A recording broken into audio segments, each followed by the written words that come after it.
Assalamualaikum warahmatullahi wabarakatuh.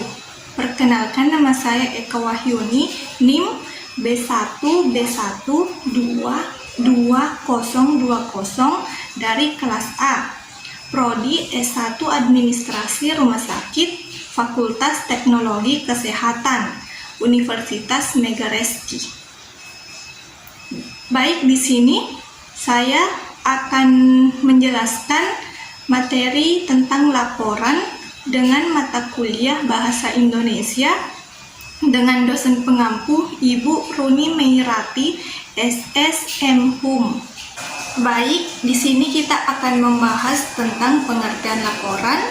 Yang kedua itu jenis-jenis laporan, ciri-ciri laporan, contoh laporan. Baik, simak videonya. Baik, yang pertama itu kita akan membahas pengertian laporan.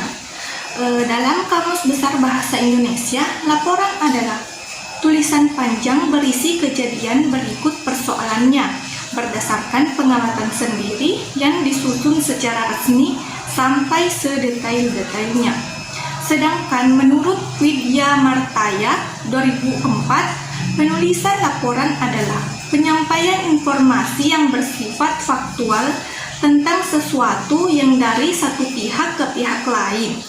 Dengan kata lain, penulisan laporan menyangkut 3 hal, yaitu 1. Apa yang dilaporkan, yang kedua itu siapa yang melapor, dan yang ketiga itu kepada siapa laporan ini disampaikan. Dan manfaat dari laporan ini sendiri yaitu laporan sebagai sumber informasi. Laporan dapat memandu perbaikan dalam menyusun rencana kegiatan selanjutnya, meningkatkan pengembangan kegiatan yang akan datang. Nah, pembahasan kedua yaitu tentang jenis-jenis laporan. Jadi, laporan ini mempunyai 2 jenis. Yang pertama itu laporan teknis. Apa sih itu laporan teknis? Jadi, laporan teknis di sini adalah laporan tentang hal teknis penyelenggaraan kegiatan suatu badan atau instansi. Yang kedua yaitu laporan penelitian. Laporan penelitian adalah suatu dokumen yang menyampaikan informasi yang telah atau tengah diselidiki dalam bentuk fakta-fakta yang diarahkan kepada pemikiran dan tindakan yang akan diambil. Jadi, pembahasan selanjutnya yaitu mengenai ciri-ciri laporan. Yang pertama, ciri-ciri laporan itu yang pertama ringkas. Jadi yang dimaksud di sini ringkas hanya mengemukakan hal-hal pokok saja sehingga penerima laporan dapat dengan mudah mengetahui permasalahannya. Yang kedua yaitu lengkap. Laporan akan lebih sempurna jika dilengkapi dengan biografi atau sumber keperpustakaan atau biasa disebut dengan daftar pustaka. Selanjutnya yang ketiga itu logis.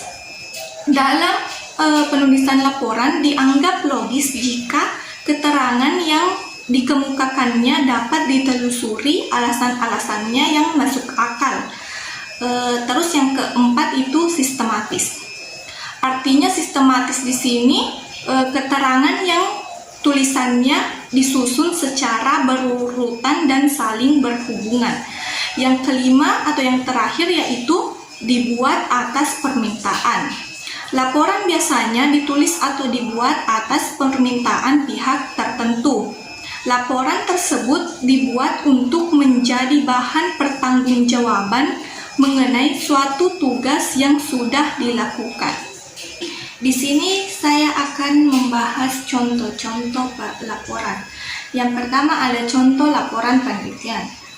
Di dalam laporan penelitian ini ada judul, abstrak, daftar isi. Dan ada bab 1 pendahuluan. Masuk ke bab 1 pendahuluan ini ada latar belakang masalah, identifikasi masalah, penegasan istilah, rumusan masalah, tujuan penelitian dan manfaat penelitian, dan selanjutnya keterbatasan penelitian. Selanjutnya masuk ke bab 2 ada landasan teori. Landasan teori di sini ada kajian pustaka, kajian teori, kerangka berpikir hipotesis. Selanjutnya masuk ke bab 4 metode penelitian. Di metode penelitian ini ada rancangan penelitian, populasi dan sampel penelitian, instrumen penelitian, pengumpulan data, teknik analisis data. Selanjutnya masuk ke bab 4, pembahasan. Pembahasan di sini ada deskripsi data, pengujian hipotesis. Selanjutnya ada bab 5, penutup. Ada kesimpulan dan saran. Selanjutnya ada daftar pustaka, lampiran. Jadi, contoh selanjutnya saya akan menjelaskan contoh laporan penelitian teknis. Jadi, laporan di dalam contoh laporan penelitian teknis ini ada judul, kata pengantar, daftar isi, laporan ketua panitia penyelenggara, sambutan kepala, sambutan kepemimpinan proyek. Masuk di tahap kegiatan. Di dalam tahap kegiatan ini ada yang pertama itu ada tahap persiapan, dan di tahap persiapan ini ada penyusunan panitia, penyusunan materi penataran, dan lain-lain. Selanjutnya masuk ke tahap pelaksanaan. Di tahap pelaksanaan ini ada pembukaan, penyajian materi, penataran, tahap penutupan. Selanjutnya masuk ke lampiran. Di lampiran ini ada surat keputusan kepanitiaan, rancangan kegiatan, surat-surat persiapan, selanjutnya formulir, edaran pers, analisis biodata peserta penataran, laporan ketua panitia. Pada penutupan, selanjutnya kesan dan pesan peserta, contoh-contoh piagam, daftar nama peserta, lembaran, evaluasi. Itulah tadi pemaparan materi saya tentang laporan. Semoga bisa bermanfaat bagi kita semua. Jangan lupa like, comment, share, dan subscribe. Wassalamualaikum warahmatullahi wabarakatuh.